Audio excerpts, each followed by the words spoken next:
Morning students, myself Sandeep Singh, I am your science teacher. In last class we have studied about types of cell. Last class में याद होगा आप लोगों को हम लोग ड्राई सेल के बारे में पढ़ रहे थे, उसमें टाइप ऑफ सेल देखे थे, अलग अलग तरह का सेल है कि नहीं। साइज ऑफ द सेल भी देखे थे, सोलर सेल लास्ट हमारा टॉपिक था। उसके बाद हम कह रहे थे कि बुक में आपका कुछ क्वेश्चन दिया उसको बना लीजिएगा, उसको कम्प्लीटली काइंडली आप बना लीजिएगा, ठीक है। अब हम देखते हैं इलेक्ट्रिक सर्किट के बारे में। व्हाट इज इलेक्ट्रिक सर्किट, अगला टॉपिक है हमारा इलेक्ट्रिक सर्किट, ठीक है। देखिए करंट फ्लो करने के लिए आप जानते हैं कि करंट को अगर फ्लो करना है तो करंट कैसे फ्लो करेगा। अगर हमारे पास कोई सर्किट होगा, बिना सर्किट के हम करंट को एक जगह से दूसरी जगह नहीं ले जा सकते। अगर करंट को एक जगह से दूसरी जगह ले जाना है तो एक क्लोज पाथ होना चाहिए कंप्लीट, जिसके द्वारा क्या हो, करंट जाए। तो electric circuit and electric circuit is a closed and electric circuit is a closed path of conductor through which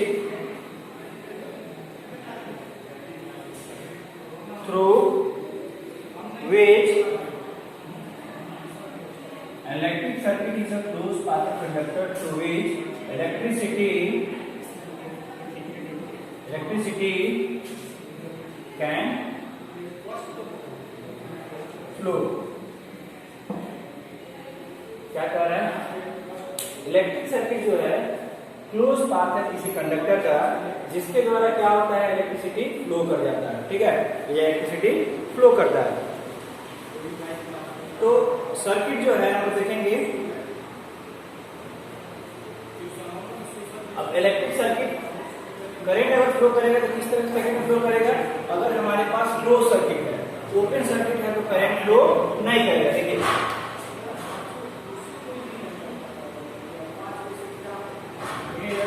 हम एक सर्किट बनाते हैं, सुपर सर्किट, जिसमें हम क्या किए हैं, बैटरी का इस्तेमाल किए हैं, एक स्विच लगाए हुए हैं, स्विच का इस्तेमाल है, और इसके बाद क्या किए हैं, एक इलेक्ट्रिक बल्ब इस्तेमाल किए हम लोग और इसको कनेक्ट कर दिए। इसमें क्या होगा, करंट का फ्लो होगा पॉजिटिव टू नेगेटिव की तरफ, ठीक है। जब ये स्विच हमारा क्लोज रहेगा, यानी हमारा सर्किट क्या होगा, कंप्लीट रहेगा। सर्किट अभी इनकम्प्लीट था तो उसको हम स्विच ऑन कर दिए, देखिए खुला हुआ है। जैसे ही स्विच को हम क्लोज करेंगे क्या होगा, हमारा सर्किट कंप्लीट हो जाएगा और ये जो हमारा बल्ब है ये ब्लू बन जाएगा। तो सर्किट क्या कहलाएगा, ये कंटिन्यूअस पाथ कंडक्टर का, ये जो वायर दिख रहा है आपको, स्विच दिख रहा है, बैटरी दिख रहा है, ये सब क्या है, सर्किट का ही तो पार्ट है, ठीक है। दूसरा एक टर्म आता है हम लोग को इलेक्ट्रिक सर्किट में, स्विच। स्विच क्या है, स्विच एक सिंपल डिवाइस है। घर में आप देखते होंगे, आप लोग देखते होंगे कि जब फैन चलाना हो, बल्ब चलाना हो तो क्या करना, बल्ब जलाना हो तो हम लोग स्विच को ऑन करते हैं, जब ऑफ करना हो, बंद करना हो तो स्विच को ऑफ करते हैं। स्विच क्या है, a simple device which is used to open or close the circuit। Circuit को ओपन या क्लोज करने के लिए जिस डिवाइस का इस्तेमाल किया जाता है उसको हम लोग क्या कहते हैं, स्विच कहते हैं, ठीक है।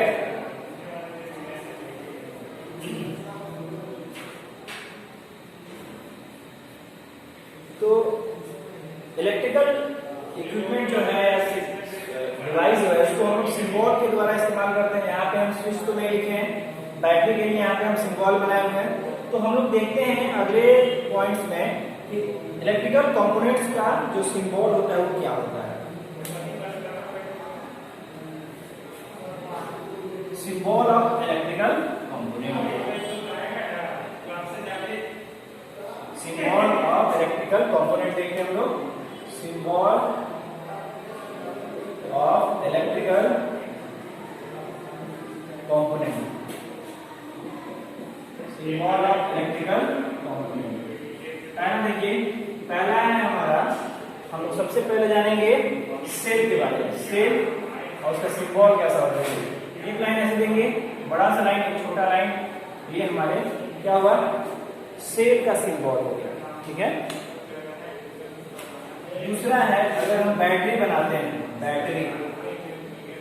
बैटरी कैसे होगा, एक सेल को हम बैटरी नहीं करते हैं, दो या दो से ज्यादा सेल अगर हम लगा लिए, मान लीजिए 3 सेल, तो ये क्या कहलाएगा, हमारा 3 सेल का बैटरी हो गया। तीसरा देखते हैं हम लोग बल्ब को हम कैसे बनाएंगे। बल्ब को बनाना सिंपल है, दो तरीका हो सकता है बल्ब बनाने के लिए। एक तो ऐसे सर्कल बना दीजिए ऐसे, और दूसरा इसको क्या करेंगे, बीच से हम ऐसे क्रॉस कर देंगे। ये क्या हो गया, हमारा बल्ब हो गया। ठीक है। दूसरा तरीका ये हो सकता है ऐसे,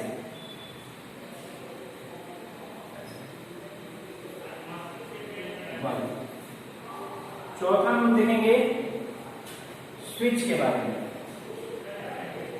स्विच आप जानते हैं दो तरह का होता है, एक होता है क्लोज ऐसे रहेगा स्विच, शटल में रहेगा, क्लोज स्विच,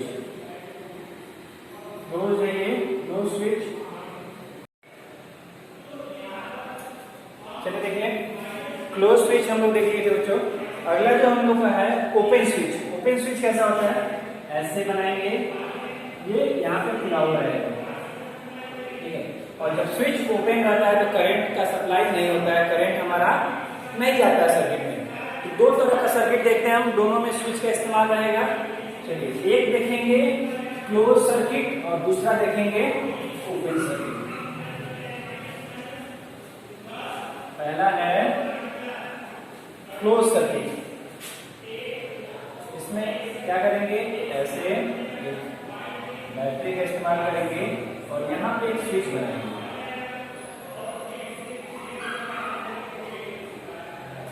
ठीक है। ऐसे बल्ब का इस्तेमाल करेंगे,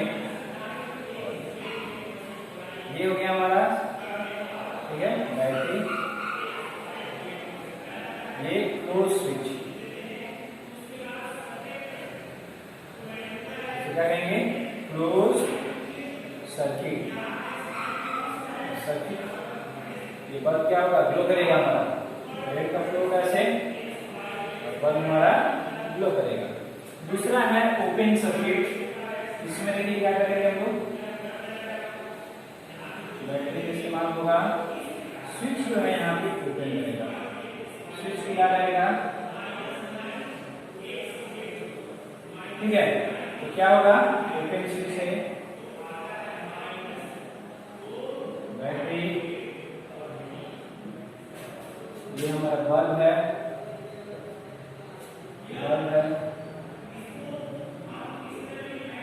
तो यहाँ पे करंट का फ्लो नहीं होगा, ये क्या हो जाएगा, ओपन सर्किट। दोनों हम लोग देख लीजिए, ओपन सर्किट भी देख लीजिए, दूसरा हम लोग क्लोज सर्किट भी देख लिए। ठीक है। आप घर पे एक्टिविटी कर सकते हैं। घर पे हमारे पास क्या होता है, टॉर्च होता है, टॉर्च में आप देखे होंगे सेल होता है। 2 सेल हुआ तो 2 सेल का टॉर्च कहलाएगा, 3 सेल हुआ तो 3 सेल का टॉर्च। उसको सिंगल अगर हम एक लेते हैं तो उसको बैटरी नहीं करते, वो सेल है। ठीक है। तो हम लोग एक सेल ले लेंगे और क्या करेंगे, 2 वायर लेंगे, ऐसे एक सेल ले लिए,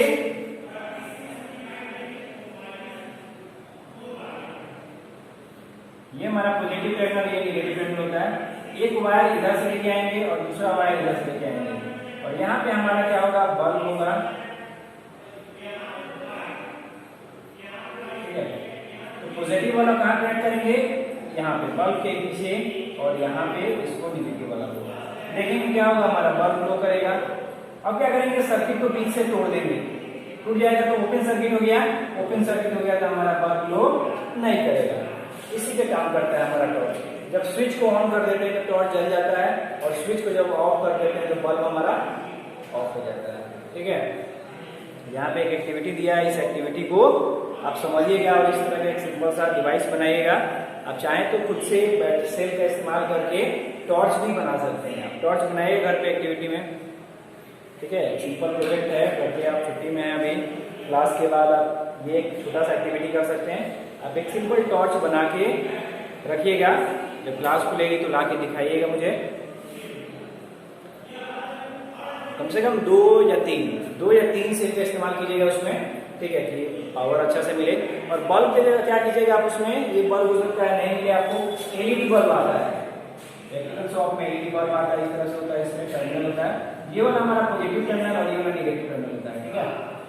इस एलईडी बल्ब का, एलईडी बल्ब कहते हैं इसको, ले लीजिएगा और वहां पे एलईडी बल्ब लगा के और सर्किट कंप्लीट कीजिएगा। सर्किट क्या होगा, नेगेटिव वाला को नेगेटिव में जोड़िएगा और पॉजिटिव से जो आएगा उसको पॉजिटिव में जोड़िएगा, ठीक है। उसके बाद आप टॉर्च बना सकते हैं। आप इंटेलिजेंट बच्चे हैं, आप जानते हैं, आप कर सकते हैं। कोई भी एक्सपेरिमेंट बिजली से नहीं करना है, जो भी आप एक्सपेरिमेंट करते हैं बैटरी का इस्तेमाल कीजिए। घर पे सेल होता है टॉर्च में, उस सेल का इस्तेमाल करके एक्टिविटी किया जा सकता है। चलिए फिर से हम लोगों को क्वेश्चन मिल गया, फिल इन द ब्लैंक्स। उस फिल इन द ब्लैंक्स को आप पूरा कीजिएगा, ठीक है।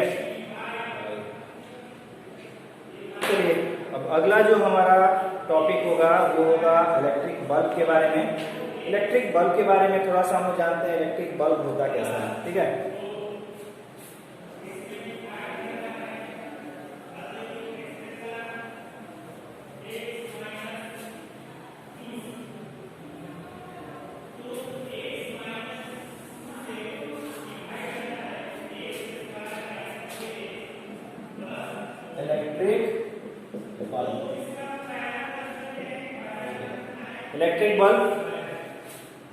इलेक्ट्रिक बल्ब का क्या है, एक डायग्राम भी बुक में दिया हुआ है इस तरह से।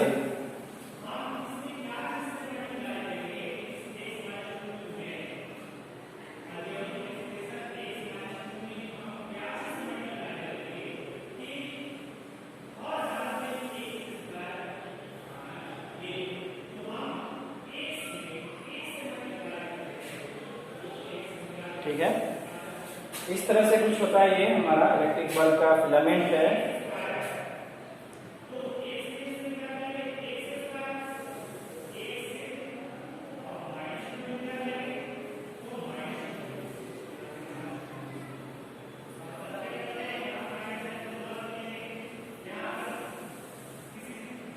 ठीक है,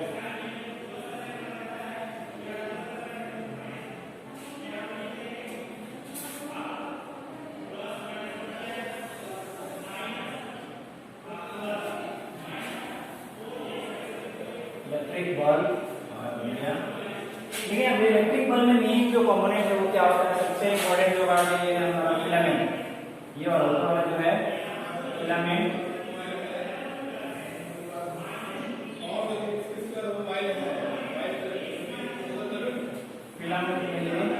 और फिलामेंट क्या करता है, देखिए आप देखे होंगे बल्ब क्या है। बल्ब एक इलेक्ट्रिकल डिवाइस है जिसका इस्तेमाल क्या होता है, लाइट प्रोड्यूस करने के लिए होता है। जब ऐसा डिवाइस जिससे इलेक्ट्रिसिटी जब पास किया जाता है और वो ग्लो करे, जलने लगे, तो उस तरह के डिवाइस को हम क्या कह सकते हैं, बल्ब कह सकते हैं। बल्ब को हम लोग डिफाइन करते हैं, an electrical device an electrical device that produces light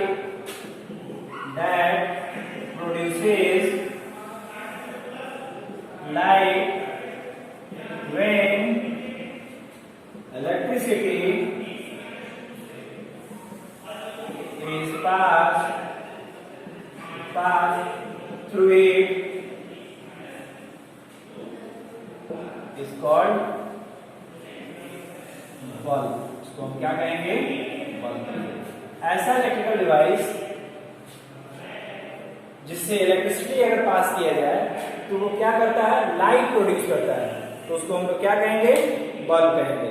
bulb में जो इंपॉर्टेंट पार्ट होता है, देखिए यहाँ पे, इसमें क्वाइल के फॉर्म में एक पोर्शन आपको दिखेगा बल्ब के अंदर। ये बाहरी पोर्शन को क्या होता है, ग्लास का बना होता है, शीशा का, और इसमें क्वाइल के फॉर्म में, क्वाइल की तरह ऐसे घुमा हुआ रहेगा। क्वाइल के फॉर्म में क्या है, ये फिलामेंट। फिलामेंट किस चीज का बना होता है, एलॉय का बना होता है। और फिलामेंट जो होता है, फिलामेंट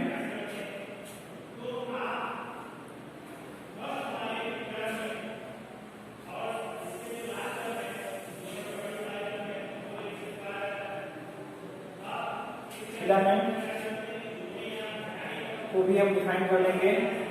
फिलामेंट क्या है, फिलामेंट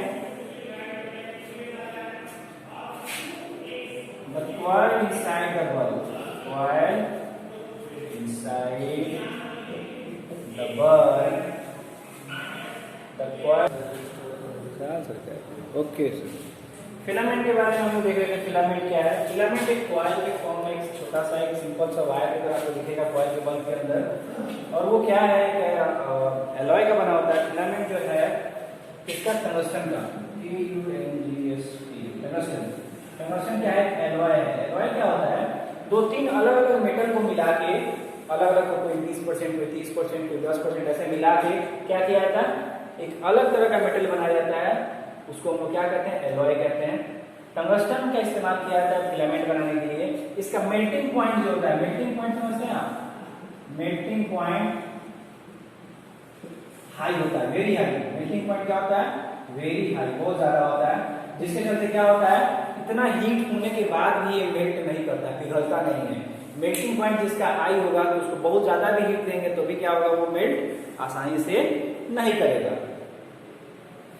अगला है, देखिए यहाँ पे टंगस्टन का दूसरा एक और क्या है? मेल्टिंग पॉइंट हाई होता है और रेजिस्टेंस भी बहुत ज्यादा प्रोड्यूस करता है, वेरी हाई रेजिस्टेंस होता है। अब रेजिस्टेंस क्या है इसको थोड़ा सा जान लेते हैं हम लोग। Resistance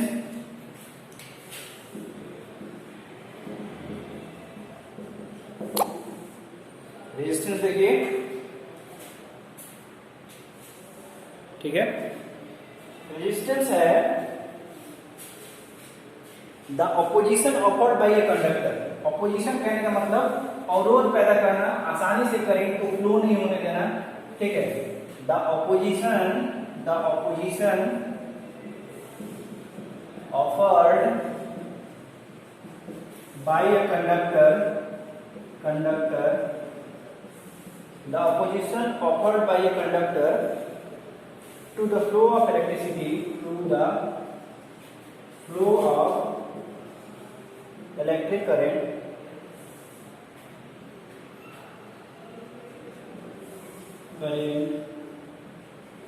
is called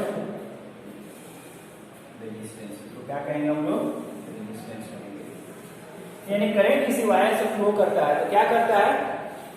resistance, current उस वायर का रेजिस्टेंस क्या करता है? उसको करंट को आसानी से फ्लो नहीं करता है, फ्लो नहीं करने देता है। क्या करता है? अपोज करता है, चाहता है कि क्या हो? आसानी से फ्लो नहीं करे, अपोज करे। इसके चलते क्या होता है? ज्यादा बिजली खर्च हो जाता है, खत्म हो जाता है। तो टंगस्टन हाई रेजिस्टेंस प्रोड्यूस करता है। इसका रेजिस्टेंस क्या होता है? रेजिस्टेंस ऑफ टंगस्टन, रेजिस्टेंस क्या होता है? हाई होता है। तो हाई होने के चलते क्या होगा? ज्यादा हीट प्रोड्यूस करेगा और ज्यादा इलेक्ट्रिसिटी कंज्यूम करेगा, ठीक है। Tungsten is a very high melting point, therefore it does not melt and break the circuit when it becomes red hot या ग्लोइंग हॉट, ठीक है। तो ये हम लोग पढ़ लिए यहाँ पे इलेक्ट्रिक बल्ब के बारे में। आप एक सिंपल सर्किट बना के एक बैटरी का इस्तेमाल कीजिएगा, एक स्विच का इस्तेमाल कीजिएगा, एक बल्ब का इस्तेमाल कीजिएगा और उसको क्या कीजिएगा? एक इलेक्ट्रिक बल्ब को कनेक्ट करके देखिएगा इलेक्ट्रिक बल्ब हमारा जलता है कि नहीं। स्विच ऑन करके रखिएगा तो बल्ब जलेगा, स्विच ऑफ रहेगा तो बल्ब नहीं जलेगा। प्रॉपर कनेक्शन अगर नहीं हुआ, अगर आप कहीं कनेक्शन उल्टा कर दिए हुए हैं, पॉजिटिव टर्मिनल को निगेटिव में, निगेटिव को पॉजिटिव में, तो क्या होगा? बल्ब आपका ग्लो नहीं करेगा, ठीक है। एक्टिविटी 5 है, इसको कीजिएगा। देखिए यहाँ पे एक साइंटिस्ट के बारे में दिया है, Thomas Alva Edison. American physicist थे, बहुत बड़े जानकार थे, साइंटिस्ट थे। ये क्या किए थे? इलेक्ट्रिक बल्ब का आविष्कार किए थे। इलेक्ट्रिक बल्ब के बारे में इलेक्ट्रिक बल्ब का खोज किए थे एडिसन साहब। और इलेक्ट्रिक बल्ब जानते हैं आप कि एक इलेक्ट्रिक बल्ब लंबे समय तक चलता है, ठीक है। शुरुआत में जब वो खोज किए थे तो ऐसा बल्ब ढूंढे थे या फिलामेंट ढूंढे थे जो 40 आवर्स तक चल सकता था। उसके बाद और बहुत सारा एक्सपेरिमेंट करने के बाद 1500 आवर्स तक जलने वाला इलेक्ट्रिक बल्ब का वो आविष्कार किए या ढूंढे थे, ठीक है। अभी तो बहुत सारा ऐसा बल्ब है जो कंटिन्यूसली कितना देर तक चल सकता है, उसका कोई टाइम लिमिट भी नहीं है और बहुत लंबे समय तक चलता है। तो स्टूडेंट्स यहाँ पे हमारा इलेक्ट्रिक बल्ब जो टॉपिक है वो पूरा हो जाता है, ठीक है। लास्ट चैप्टर का जो क्वेश्चन आंसर है उसका पीडीएफ आप देख लीजिएगा कल पीडीएफ सेक्शन में, वहाँ पे आपको उसका सारा क्वेश्चन आंसर मिल जाएगा। कॉपी आप खरीद लिए होंगे तो उस कॉपी में क्या कीजिएगा? साइंस का कॉपी बना लीजिएगा। और साइंस के कॉपी में क्या होगा, अब इस फिजिक्स को भी क्या किया, क्वेश्चन आंसर जितना भी है जो हम जो दिखा रहे हैं पूरा नहीं लिखना है, पूरा क्वेश्चन आंसर नहीं, क्योंकि बाकी तो बुक वर्क में ही आप टिक कर लीजिएगा, बुक में बना लीजिएगा। क्वेश्चन नंबर ई से आंसर द क्वेश्चन ब्रीफली, है ना। क्वेश्चन नंबर ई और एफ इसको आप क्या कीजिएगा, कॉपी में लिखिएगा। इसका आंसर अगर हम सब दे देंगे पीडीएफ फॉर्म में। Okay students, good day, have a nice day.